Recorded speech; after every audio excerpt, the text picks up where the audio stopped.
PAS Kelantan cetek idea.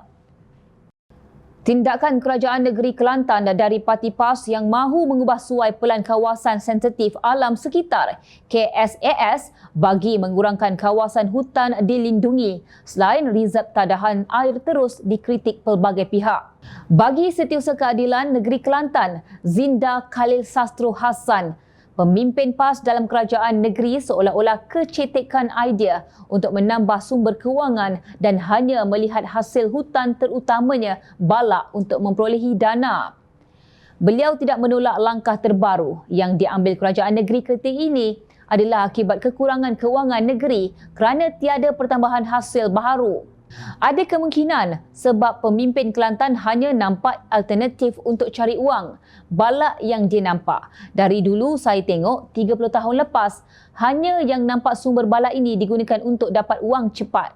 Mereka ini tak tahulah tak ada idea urus negeri ke macam mana. Sebab banyak sumber di Kelantan ini yang boleh diguna cari makan.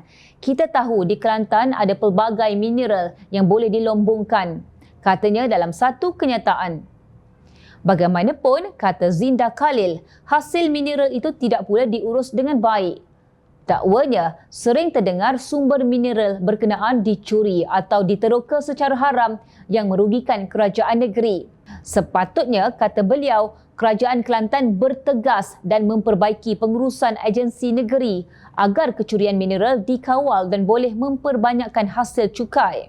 Kalau ikut cara betul macam emas, REE, timah boleh memberi sumbangan kepada rakyat Kelantan. Di situ saya nampak banyak tidak kecekapan dalam pengurusan pada waktu ini, katanya lagi. Minggu lalu, Menteri Sumber Asli, Alam Sekitar dan Perubahan Iklim, Nik Nazmi Nik Ahmad berkata, Kerajaan Persekutuan menolak cadangan Kelantan berkaitan pengubahsuaian KSAS di negeri itu. Katanya, pengurangan KSAS akan memudaratkan hidupan liar dan mungkin berlaku pertembungan yang lebih kerap hidupan liar dan manusia selepas ini. Nik Nazmi juga khawatir aktiviti guna tanah akan memberi kesan kepada pergerakan sedimen ke dalam sistem sungai yang menyumbang kepada kekeruhan air dan turut menyebabkan kejadian banjir atau malapetaka besar. Bagaimanapun terbaru, kerajaan negeri telah mengumumkan notis pemberitahuan kawasan KSAS yang akan diubah suai untuk bantahan awam. Tanpa disedari, keputusan pengubahsuaian KSAS secara langsung akan memberikan implikasi besar seperti menjejaskan dasar kerajaan dalam mencapai 50% keluasan tanah berhutan di Semenanjung selaras dengan Polisi Rancangan Fizikal Negara RFN. Selain itu, pengeluaran daripada jumlah KSAS sedia ada dari jajahan Jeli dan Gua Musang adalah hampir 88%, sekaligus menjejaskan rangkaian ekologi Central Forest Mine serta keseimbangan ekosistem kerana kawasan ini adalah KSAS tahap 1 yang merangkumi kawasan perlindungan sedia ada. Beliau berkata, penebangan hutan yang tidak terkawal hasil daripada pengubahsuaian KSAS juga dilihat dapat menyumbang kepada masalah banjir. Jelasnya, selama lebih daripada 1 dekad, Kelantan masih menghadapi isu banjir kilat dan fenomena itu dilihat semakin serius disebabkan kemusnahan hutan akibat aktiviti manusia yang tidak terkawal. Sehubung itu, Kementerian Terbabit menekankan bahawa semua rancangan struktur yang disediakan pihak berkuasa negeri PBN hendaklah selaras dengan polisi di dalam RFN dan rancangan struktur negeri Kelantan 2040 sedia ada yang telah diwartakan pada 31 Disember 2020.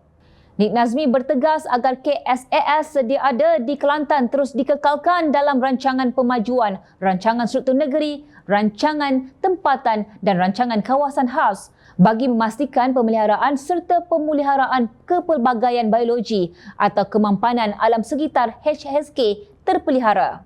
Apa sudah jadi dengan negeri Kelantan? Kemana hilangnya sifat kemanusiaan dalam melestarikan pembangunan negeri? Kenapa pimpinan terlalu tamak dan rakus sehingga mengetepikan kepentingan rakyat untuk jangka masa panjang? Nak guna duit untuk penyelenggaraan Mercedes pemimpin negeri itu ke?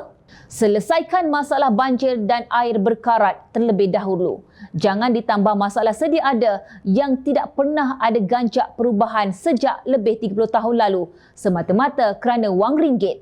Hairan sungguh, PAS menukar Menteri Besar iaitu MB Kelantan daripada Datuk Ahmad Yaakob kepada Datuk Muhammad Nasaruddin Daud.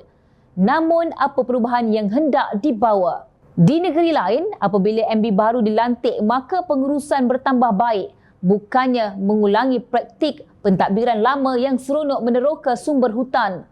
Memalukan, kalau CT Aida tak mampu nak tadbir negeri, kenapa beria-ria sangat tagih kuasa?